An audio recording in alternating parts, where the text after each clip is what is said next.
I love bulking, and I'm not gonna stop no matter what anyone says. I don't care about the extra fat gain. I can easily transition from fluffy to shredded within the same year. I want the best possible results, even if they're considered marginal on paper. To me, it's worth it. I fight for those small percentages. Limited research on non-elite naturals won't change my position. I value experience and high-level anecdotes above all else. That's why I bulk every year. For guaranteed progress, the best recovery, the best strength gains, and maybe an extra pound of muscle. Some charts dismiss that as not worth calculating, but over the years, it really adds up. So in today's video, I want to poke some holes in the arguments against bulking using common sense and critical thinking. To start, there are only 4 studies on bulking, all of which acknowledge major limitations, and just 2 are frequently referenced for their accuracy. Let's briefly examine those 2. To begin, regarding the most recent study by Eric Helms and colleagues, effect of small and large energy surpluses in strength, muscle, and skin fold thickness in resistance trained individuals, a parallel group design, 17 participants were randomized into maintenance calories, a 5% surplus, and a 15% surplus for just 8 weeks. The average bench press 1 rep max went from 215 to 235, and squat from 310 to 330, both increasing by 20 pounds. This is normal progress, expected for late novices regardless of perfect dieting, which is significant as diet becomes more crucial when progress slows down with plateaus emerging in the intermediate phase. Here, the minimum requirement was only 6 months of lifting experience, resulting in a mixed group with the majority being novices, thus ensuring faster linear newbie gains. The study also states all 3 groups increased squat and bench press 1 rep max, and despite the group-based finding that high gained more bench press strength than moderate and main, our regression did not reveal any evidence of a relationship between squat or bench press 1 rep max strength gains and increases in body mass. Yet, we know that both powerlifting lifts are highly dependent on weight gain. How can they claim no relationship when every single strong bencher or squatter will tell you there is?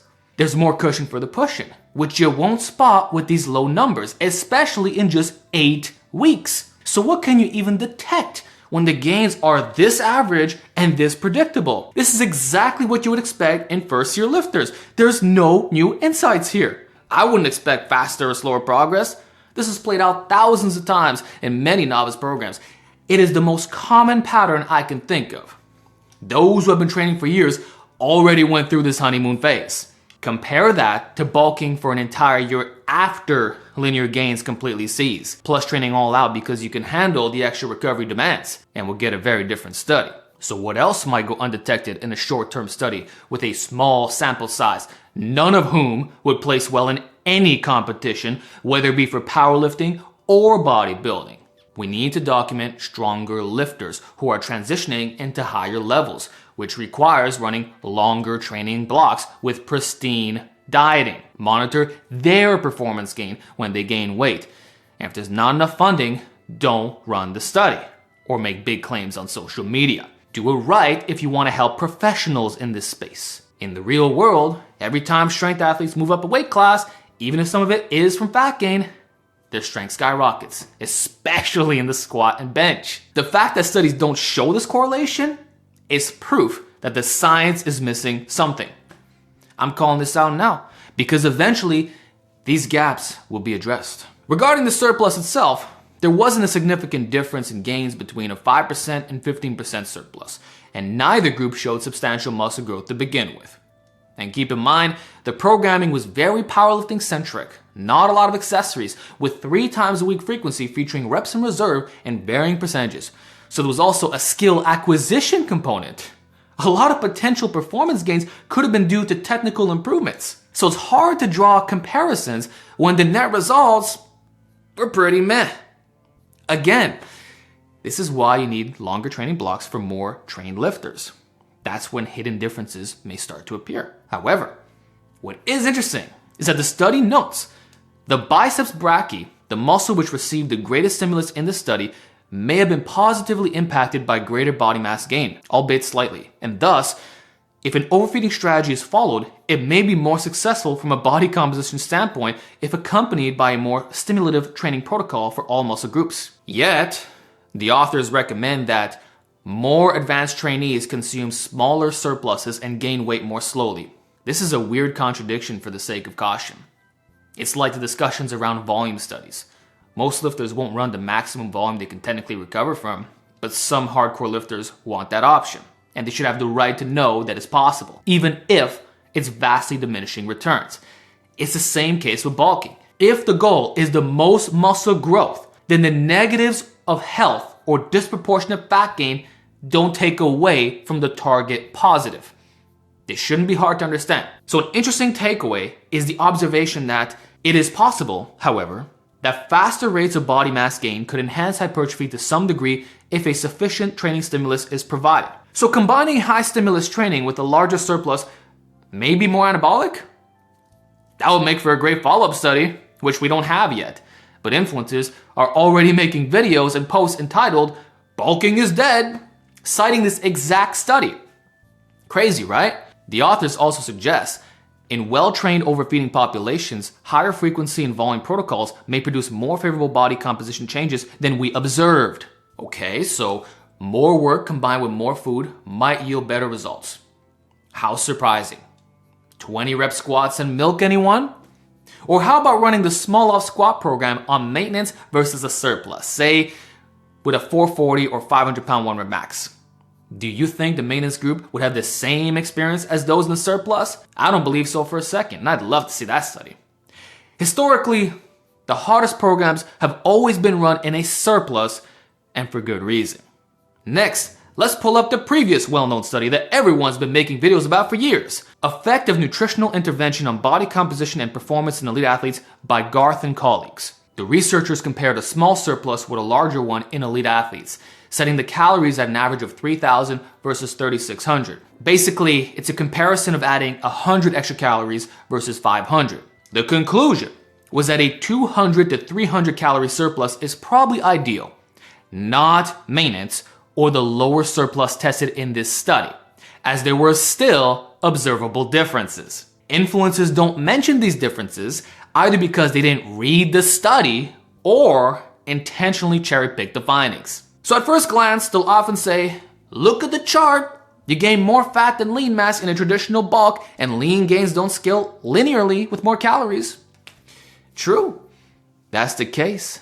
But if you look at the white bar, you'll notice a greater improvement in lean body mass. Yes, the muscle to fat gain ratio sucks if you're aggressively bulking, and the increase may not be significant, though it was significant for legs. More on that later. But you do gain more muscle from a larger surplus, just with 5 times more fat gain initially. That's what the chart shows. It's not equal for either and never was. And no one who advocates for bulking argues that.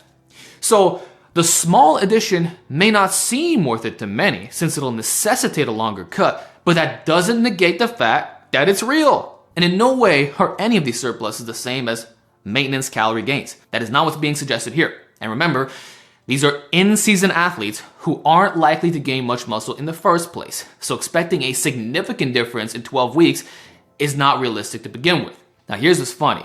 These same dismissive influencers will also say you can build muscle in a small deficit as long as it's under 500 calories. That it's easier to do so when you're at a higher body fat. They will also argue that bulking isn't worth it because you might lose muscle in a prolonged cut.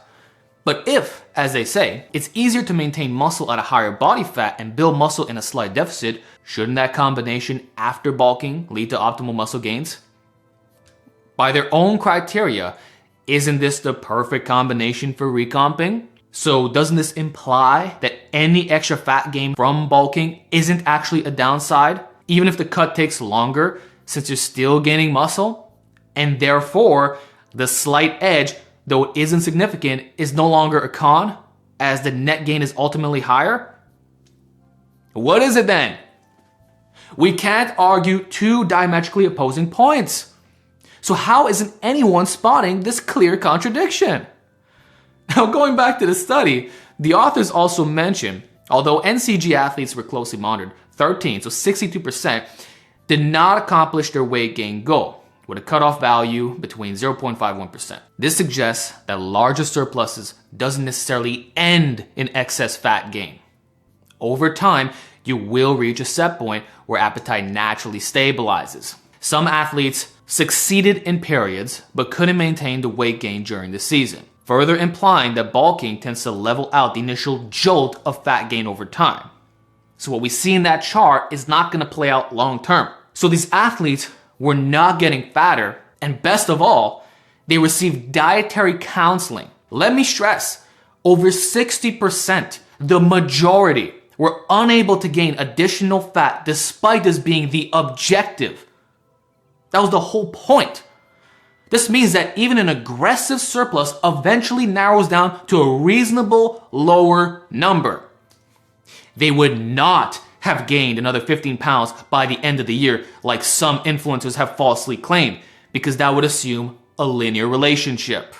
So it eventually devolves into a lean bulk, but you'll only see that when more months pass by, which we were starting to observe by the end of the study, but then it stopped. Bet you never heard that before. Therefore, if elite athletes struggle to gain fat under these conditions, who are we to assume were any different? They were also in season, so not in an optimal condition for maximum muscle growth, as central fatigue and the interference effect was constantly present. The authors acknowledge this problem too. If you're under-recovered due to your sport, then that can hurt the gym gains, which diet can only do so much to help. Overall, programming is still number one. One last key omission that influencers don't take from this study, and I quote, "The nutritional counseling group has significantly higher gains in leg lean body mass than the ad libitum group, but there were no significant differences between groups in total lean body mass or performance." So leg muscle lean body mass did grow significantly more, something completely overlooked by many. Is that not a benefit if your legs are lagging?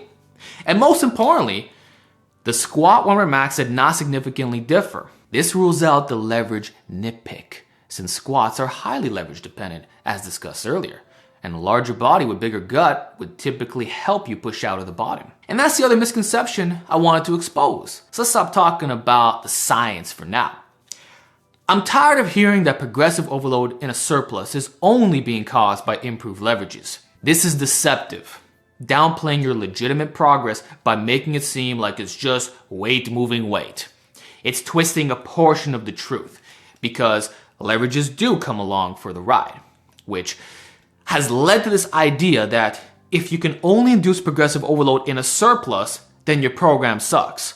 Or if you can't build muscle and lose fat, your program sucks. Really? Are we suggesting that only a select few influencers have the right programs? Seems pretty fucking convenient for them, that everyone else is wrong and they're the only ones with the answers. Especially when all they have are mechanistic speculations. These are not evidence-based or outcome-driven claims. So what's their solution? Join their coaching groups, buy their programs, and you'll supposedly gain just as much muscle and strength while maintaining or being in a calorie deficit, unlike the so-called bro meatheads who still support outdated bulking. Of course, if they did make better gains, it doesn't count because of improved leverages. Here's some questions. What if you don't have access to their so-called level of perfection like most lifters? Are they all screwed, making fake bulk gains? Also, how can so-called bad training often produce elite results or thousands of testimonials in a surplus, but then magically fail during a deficit? Was the programming really that bad? And what about exercises that don't rely heavily on leverages, like isolation, such as curls, lateral raises, or even some compounds like weighted dips and pull-ups, where there's no range of motion obstructions? Why do we still see better progress in a surplus? Why do those exercises go down in a deficit for advanced lifters? For example, I can do 225 times 5 on dips when bulked, but only 225 times 2 when shredded. Even if it's just a few reps off, which would technically be normal for a cut, the total weight lifted is down by 25 pounds. Shouldn't it be the opposite, up by 25 pounds? Which is, funny enough, my bulked 1 rep max, or worst case, maintaining the 5 reps. There's no range of motion or form differences, and this was before depletion on a slow cut. Similarly, why can I do a 365 pound total pull-up at 175 body weight, but only 350 at 160? Shouldn't the total weight be the same if it's just about leverage, which, by the way, doesn't even apply to this lift? How is being fatter helping your pull-ups? It should be making it worse. Now, if you think I'm somehow cherry picking because there's a calisthenics element, how about we consider everyone's favorite gym bro lift? The bench press. When bulked, why can you press significantly more with a camber bar and long pause compared to a touch and go bench with a straight bar when shredded? When bulked, you have worse leverages here due to a larger range of motion in the bottom. Can literally be 4 down holes on the safeties. Yet somehow you're still significantly stronger. Clearly, something else is driving that progress out of what should be a weaker position. The range of motion differences have been addressed from the thicker torso circumference. The arm bend is just as low now, if not lower. To add on to this, why can't we hit our bulk max with a board press plus elbow wraps, let alone with a slingshot? These easier variations should reflect bulk strength, but somehow it's not instantly there. Even with cheating techniques, we can't replicate the numbers, even if we assume identical leverages from day one. That proves there's something about the process of bulking that kills plateaus and results in overall better performance gains. Here's some more questions. Why are there so few elite natural powerlifters in the IPF who are shredded, even in the lower weight classes? The average body fat is around 15%, the lowest around 12%. Why is there the same phenomenon in street lifting? Also, why do sumo wrestlers have high fat-free mass indexes comparable to natural bodybuilders, and even higher in direct comparisons? Doesn't that refute the P-ratio argument, suggesting that being heavier itself is anabolic? We're not sedentary or following the standard American diet, and normal testosterone levels don't significantly affect natural lifting strength, whether slightly higher or lower. For example, Matt Wenning had a 500-pound bench press naturally with low testosterone before hopping on PEDs, then added 120 pounds after. Also, why did silver era bodybuilders have FFMIs up to 28 in the 15% body fat range and rejecting the leaner standards of the bronze era? Why didn't any of them promote maintaining to build size or being shredded year round? Are we to believe that after 40 or 50 years of natural training, they wouldn't have changed their stance or learned from those who came before them? That they never found something better? It's a bit hard to believe. There's too many stretches here. So my experiences, observations, and analysis align with bodybuilding lore, as Fazlifts likes to say, not with novel speculations suggesting otherwise. Why do we see the same phenomenon in the WNBF today? Why are there 0 natural bodybuilders, including those who stay relatively shredded or max out at 12% body fat year round, who grow into a show? Do they not track everything, slowly losing fat and extend their cuts beyond 12 weeks to preserve muscle? On paper, they should be prime examples of main gaining. Contrast that with steroid users who do grow into a show, and these concepts begin to fall apart. Why can't naturals grow into a show? Why? This is a very big question mark. Are the majority of competitors that uninformed when it comes to programming? And if they somehow are, what does that mean for the masses who don't live for this? And remember, the criticizing influencers are usually enhanced. Even TRT makes a difference, particularly when shredded. Never forget. Also, why is my fat-free mass index over 25 when I'm bulked or even decently lean, but it drops to the 24 range when I'm shredded, even after maintaining my weight and rebounding in strength? How can you lose an entire point if your muscle mass and strength levels haven't changed significantly, just as the studies indicate, and you lost the weight in the best way possible? Do these experiences not matter? Oh, anecdote! And what about your story? Don't forget about where you started and how far you've come. Interestingly, the most vocal anti-bulkers often have a long history of bulking themselves. All the best naturals I know went through at least one major bulk. Yet some now claim it wasn't necessary. I could have gone a different path. But that's not what they did, even with prior knowledge, because we heard the same things 10 years ago. Remember, some of these studies are old, yet were rejected when new. So it's easy to forget where you came from, saying things like, "Don't do what I did, I regret it, and wouldn't have done it all over again." Imagine if I, the bear mode guy, suddenly claimed that this whole journey was a wasted time, that nothing worthwhile came out of it.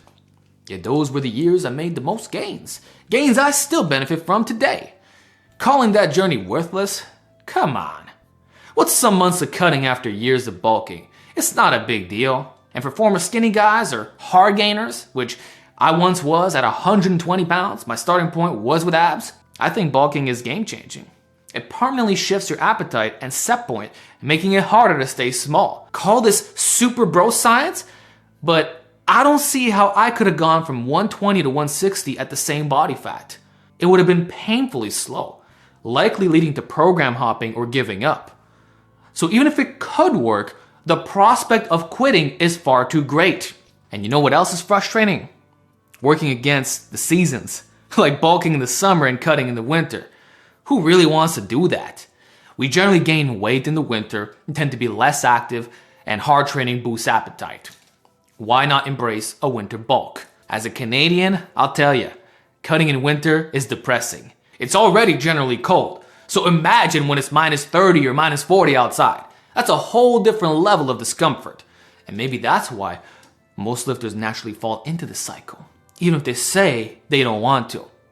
There's what you say and what you do. Global lifting culture shows the truth. Bulking isn't going away, no matter how strong the persuasion is. Convenience is a big reason for that. Then there's the visual aspect itself, aside from pure lean tissue gains. Who cares if it's not muscle? What about the look of getting heavier and filling out your clothes? That's valuable as well, even if some of the size gain is from fat. Does it matter? If your arms go from 16 inches to 17 inches with a little layer of fat, the overall look is more impressive. It's not fatceps, because the fat spreads over a larger surface area of muscle, and a lot of guys do retain vascularity. Now, some like me have bad arm genetics, but objectively bigger arms hit different, especially in a relaxed state. Let's face it, you won't always be flexing or walking around shirtless. Being beach ready is not the reality for most people, unless you live near Venice Beach, and even then, you'll be compared to aesthetic steroid users, so you won't stand out anyway. Most people wear regular clothes, not stringers, at least most of the time. Bulking isn't about the surplus that influencers endlessly focus on. It's about embracing the lifestyle and mindset of bulking as a state of being. While I do not promote dirty bulking, let me make that clear, I don't care if you do it. If you want to rush into a fluffier look because you like bear mode and you don't mind some unnecessary fat gain, that's on you, especially if you're a perma-bulker. I'm not here to stress the blown out of proportion cons, especially if you love food and enjoy being the big man. The OGs will remember that I did exactly that back in the day, primarily for the look. I wasn't concerned with the lean muscle to fat gain ratio, and many guys aren't. In this case, the bulk state was the goal, not the process itself. And keep in mind, a 50 to 200 calorie surplus is definitely not maintenance. It requires the same discipline as shredding, and that can be just as challenging. Telling the masses to eat in a 100 calorie surplus is not an easy task. Trust me. Fluctuating eating days is not maintenance either. It doesn't matter if maintenance goes up as a result of having more muscle and being unintentional. It's still a surplus driven by your appetite. You can't redefine bulking. Gains happen fast at the beginning because the percentage drops as you gain muscle, but once new gains end, that's when the weight plateaus begin. So this idea that 100 to 200 calories above maintenance or a 1 to 2% surplus doesn't count as lean bulking is nonsense. That's not maintenance. And most importantly, maintaining at 15 to 20% body fat or 12 to 15% body fat isn't comparable to doing so at 7 to 10% body fat. The results will never be the same. Additionally, during a bulk, the nervous system can adapt to strength overloads, especially given the leverage advantages. A bit of body fat even acts as a natural cushion for the joints, functioning as elbow or knee sleeves that only years of lifting might otherwise provide. Being fluffier can be beneficial, particularly with exercises like the gym press or certain squats, where extreme limb thickness is not required from the start. So if you're serious about maximizing your strength potential, Why not try moving up a weight class to see what you're truly capable of? A heavier, more solid frame might also improve stability, potentially increasing motor unit recruitment on non-optimal exercises. Lack of stability can limit standing exercises like the overhead press or force extra bracing, even on barbell curls of all things, forcing lifters to lower weight and shift to higher reps. Influencers argue this is less efficient due to reduced motor unit recruitment, advising more brace alternatives or machines. But if you could become more stable and stick to lower reps on the same exercises simply by gaining weight, that's an option too, right?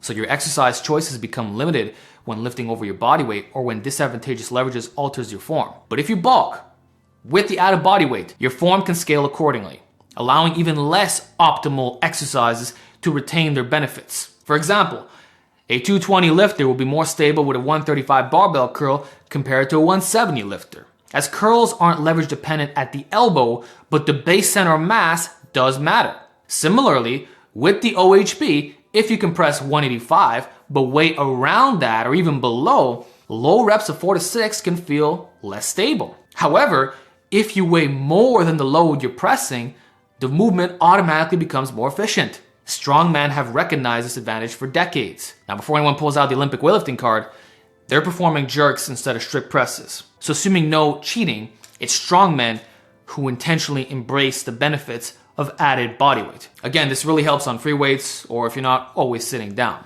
or even have the best equipment. In many ways, Giga bulking is like natty steroids for strength. The last card that makes free weights feel more like locked-in piston machines. Take Andrew Richards. He achieved a 500-pound overhead press naturally. Yes, he added over 200 pounds of fat to do that, and the improved leverages were instrumental. But if he cut down, he'd still retain a world-class OHP. Years of lifting 400-pound presses for reps would allow his body to handle lighter loads more effectively, even if he lost a lot of that strength. It'd be higher than if he never overloaded. Anecdotally, this pattern is consistent with other elite naturals. Another example, Freaky D could bench 525 at 304 in competition, but still hit 457.5 at a lean 220. So he lost over 80 pounds of body weight, yet his bench didn't even go down pound for pound of fat lost. In fact, it's now about a 2 times body weight bench press compared to 1.7 times body weight bench press. So even though the total number went down, it's still a super elite bench press and arguably more impressive by competitive standards. The relative strength was kept on the way down. So you can only make the leverage argument if he was benching under 1.7 times or the same, which would be a 375 bench at the minimum. Now, would he have been in the same spot had he never bulked? We'll never know, but I doubt it. And if you're watching this video, bro, let me know. Even personally, when I cut, I'm always stronger than before, and my strength returns quickly within 2 months tops without weight gain, proving it's not just about leverages. This happens every single year. So given the same program, bulking and cutting can lead to a faster net gain over time. Staying at the same weight and adding +1 reps over time doesn't compare to bulking and cutting down to the same body fat. The relative improvements are higher despite the many deficits. Isn't that an underrated benefit in itself? That you don't really lose the gains, and if you somehow do, it comes back in no time? And again, just look at the past. Pat Casey, Doug Hepburn, and Paul Anderson. Historically, we don't see lifetime lightweights putting up earth-shattering numbers. But we do see former heavyweights who cut down and can still do so. This pattern consistently plays out in the real world. It was the norm for OGs, and is still the norm now. By the way, this even applies to calisthenics. Being heavier is like having a free weighted vest on, which worsens your leverages, thus improving the stimulus to fatigue ratio on easier and hardcore movements, like deficit handstand push-ups, front levers, one-arm pull-ups, wide grip pull-ups, ring work, etc. So when you cut, body weight performance explodes.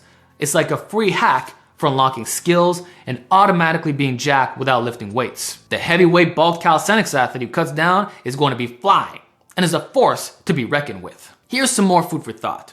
If you can gain 30 to 40 pounds of muscle over your lifting journey, like I did, and weigh 140 pounds now, do you realistically think you'll hit 170 to 180 in the next 10 years by only eating at maintenance, putting on little to no fat along the way? Will you meticulously track everything the entire time? Does that even sound achievable? Good luck with that, especially if you're not making a living in the fitness industry. There's already an epidemic of novice lifters, and expecting them to manage that level of complexity from the start is incredibly unrealistic. Even I would have failed, and it would still be a struggle today. And even if it is possible for a select few, this circles back to mechanisms versus reality. Theoretical mechanisms don't always align with real-life experiences. Yes, anecdotes matter. We've seen this perspective from Athlete Next before. And how did that turn out? Not well, even for him. This talk about maintaining a positive nitrogen balance as all you need is pure mechanistic speculation. For example, many hypertrophy bros often criticize free weights for requiring skill, coordination, bracing, and stability. Yet studies show no differences in muscular outcomes between free weights and machines. Or with nutrition. A mechanism might hold up in a petri dish, but that doesn't mean it'll work in people. Or you might find short-term studies showing improvements with one diet, but long-term health issues can emerge after follow-ups, decades later. Sometimes it takes time. It's the same story with bulking. Bulk shaming persists without solid outcome data. This is not an evidence-based stance. It's a hypothesis-based stance that has yet to be fully examined. Therefore, I'll only take such claims seriously when studies are comprehensive, long-term with the right population, and establish clear causation with the mechanisms. But until then, anecdotes still hold weight. Current data supports the benefits of a caloric surplus, with smaller surplus for slower weight gain, but comparably good gains. So that's what we generally recommend, not pure maintenance or a small deficit. So just because something sounds plausible on paper doesn't mean it works well in the real world. Many things look perfect on paper, but until they're tested on elite naturals, approach such claims cautiously. So here's a practical stance I'll stand by. The more bulks and cuts you do, the easier each phase becomes. I can get both fluffy and shredded within the same year with ease. It's easier now than main gaining, which requires a different level of precision and discipline. But you know what is tough? Watching lifters struggle to maintain or improve their ideal physique while trying to maintain low body fat. Consider all the naturals who plateaued after following this approach, like Alec Eubank, who's now on TRT at only 24 years old. I can think of another influencer with over 1 million followers who has maintained a weight of 135 pounds for the past 2 years, despite doing everything right and sharing excellent advice. Another insists he hit his natural limit at 25, but chooses to stay at sub 10% body fat year-round. Notice how they all plateaued within less than a decade of lifting experience and coincidentally chose not to bulk. These are the kinds of anecdotes that matter, not novices, because these influencers should at least be peaking in their 30s, especially since it's their fucking job. So there's a big problem here. Comment down below if you know of any similar cases. This reality is easy to overlook if you're injured, content with maintaining, on TRT, or worse, buying into the natty limit scam. Anyway, I do want to point out that lean bulking is possible, and your body fat doesn't need to get high. Personally, I can make all the gains I want by gradually moving up and down in the 12 to 15% body fat range.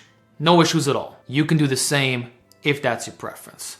Just keep eating the same healthy foods, add a bit more to your portions or grams, and don't stress about overly restricting. With long-term bulking, you'll naturally hit a body weight plateau without needing to obsess about your diet.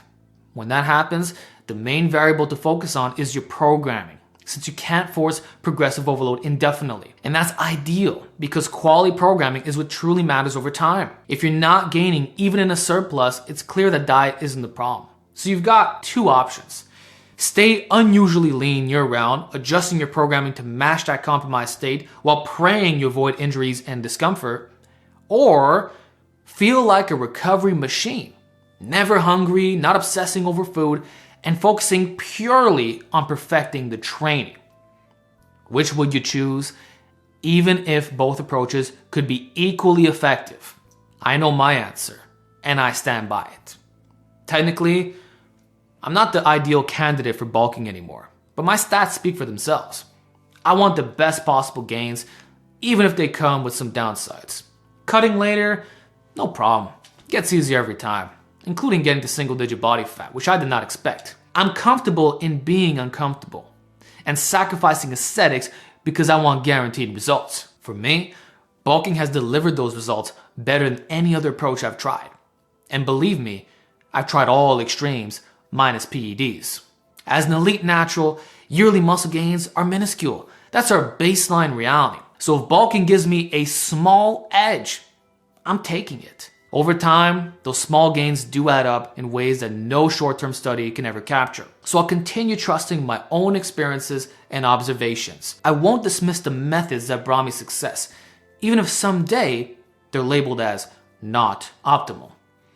Forget about that. Learn to experiment and see for yourself. Stop relying on others for all the answers and start paying attention to what's happening in the real world with real naturals who live and breathe this lifestyle. There's a reason why we default to bulking. It just works best. Plain and simple.